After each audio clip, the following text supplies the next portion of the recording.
Dear students, myself doctor Prasoon Hara. हम पढ़ रहे थे फॉस्फोनाइट्रिलिक हैलाइड्स, जिसमें हम आज पढ़ेंगे बॉन्डिंग इन फॉस्फेजीन्स। फॉस्फोनाइट्रिक हैलाइड की बॉन्डिंग में पीएन बंध पाया जाता है। पीएन बंध में काफी मात्रा में पाई गुण पाया जाता है। यदि इनकी वलय को हम बेंजीन जैसे सिस्टम से कंपेयर करें तो बेंजीन में क्या होता है, पी पाई बॉन्डिंग के कारण संपूर्ण वलय पर पाई इलेक्ट्रॉन जो है पूर्णतः विस्थानीकृत होते हैं, लेकिन यहाँ पी पाई डी पाई बंधन होने के कारण स्थिति में थोड़ा कॉम्प्लिकेशन आ जाते हैं और हम ये डिसाइड करना मुश्किल हो जाता है कि विस्थानीकरण या डीलोकेलाइजेशन संपूर्ण रिंग पर है या रिंग के भिन्न भिन्न भागों में डीलोकेलाइज इलेक्ट्रॉन के अलग अलग आइलैंड्स के रूप में।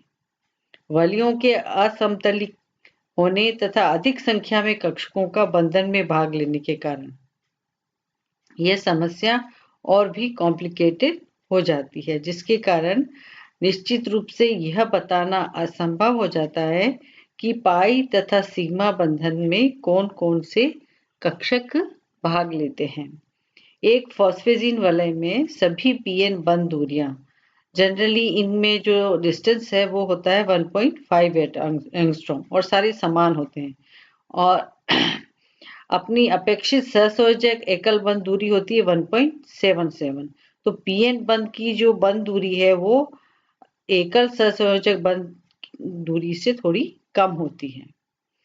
इससे यह निष्कर्ष निकलता है कि पीएन बंध में काफी मात्रा में क्या है, द्विबंध गुण है, जिसे वलय में पी तथा एन परमाणुओं के मध्य बारी बारी से एकल तथा द्विबंध के रूप में क्या किया जाता है, हम प्रदर्शित कर सकते हैं।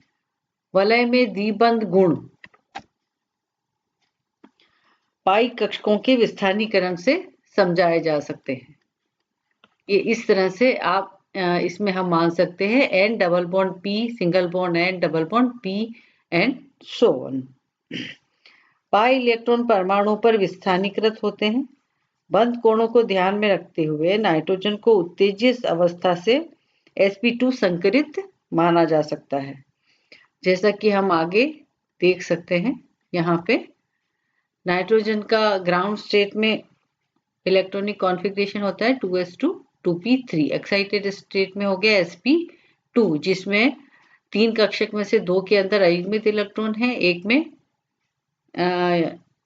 एकल युग्म जिसे कि लोन पेयर कहते हैं, ये नाइट्रोजन के ऊपर उपस्थित रहता है। इसमें से 2 अर्धपूर्ण संकर जो है वो क्या करते हैं, अपने नेबरिंग फास्फोरस परमाणु से सामान्य सहसंयोजक बंध बनाते हैं ये दोनों, और तीसरा संकर कक्षक एकल युग्म के रूप में नाइट्रोजन पर उपस्थित रहता है।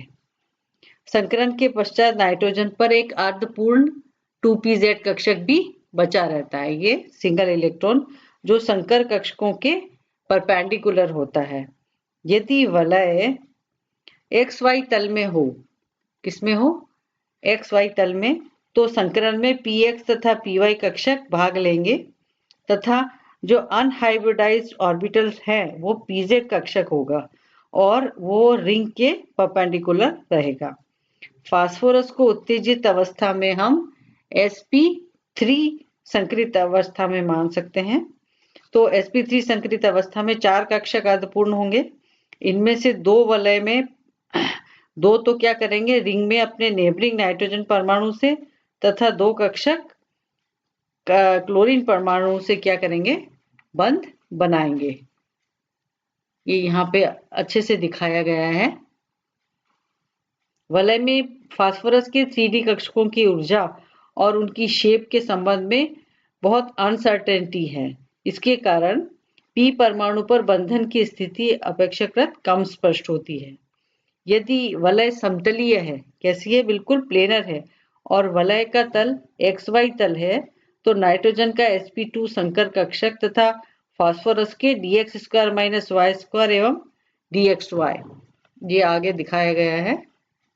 यहाँ पे xy तल में होंगे, जबकि नाइट्रोजन का 2pz तथा P के dxy और dyz कक्षक वलय के लंबवत होंगे।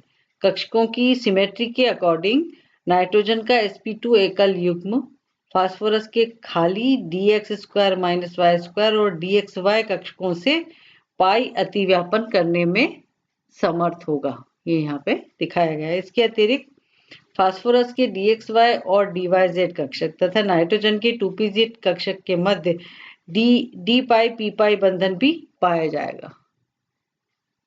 p कक्षक और d कक्षक, इसको कहेंगे p पाई d पाई बॉन्डिंग। यहाँ d पाई और p पाई बंधन सभी फास्फोनाइट्रिलिक क्लोराइड में अपेक्षित है।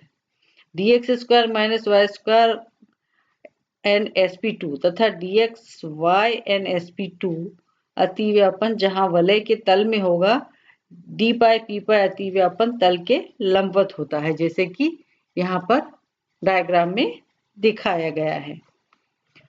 अब कक्षकों की सममिति को ध्यान में रखते हुए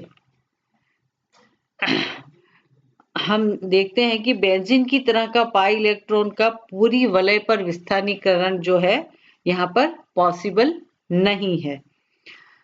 क्रेग तथा पैडॉक साइंटिस्ट हुए हैं, उन्होंने ये सजेशन दिया कि फास्फोरस का dxy कक्षक दोनों ओर से नाइट्रोजन परमाणुओं के 2 sp2 कक्षकों से एक साथ अतिव्यापन करता है।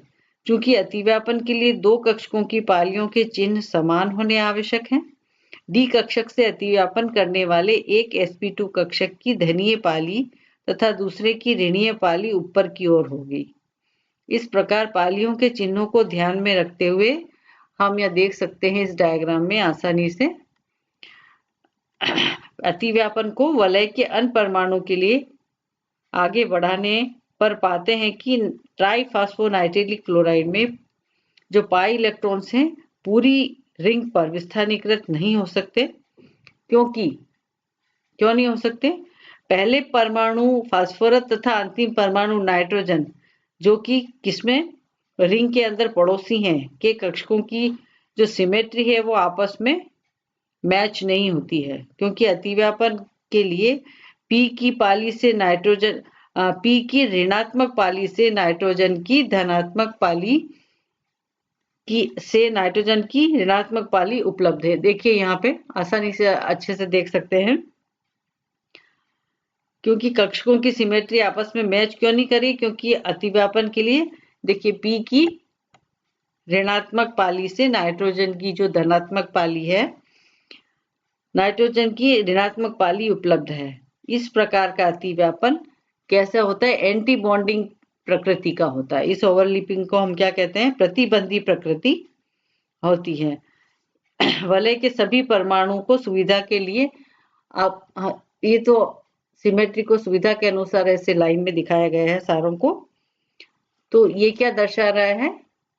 D and P ऑर्बिटल्स है ना, available for pi overlapping in NpCl2 whole thrice.